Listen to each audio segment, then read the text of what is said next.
Oh wow, this is the chocho blossom. Small, actually. Too cute. Well, this is, look at this one. This is an even younger stage. It's an even younger one. Yeah, man. Yeah. Every day you tell me that. Ooh, this is nice. Our chocho tree is coming on. Or I have a choke. patient that has placed an order already.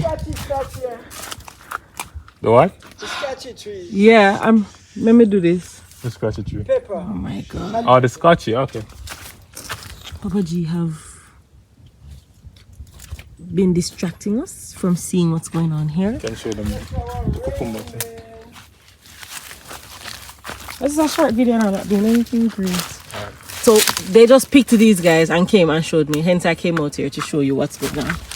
Just leaving me out of the loop, man.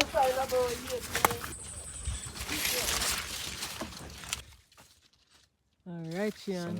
It's not ready yet though. Not ready yet. These two. How do you know they're ready? What's the difference? You can see the color, so it's more It's pale. lighter. This is how you know your chocho is ready. So they reaped this little gallon bucket of chocho from this vine here, which you've seen before, by the way, I'm sure. Yeah.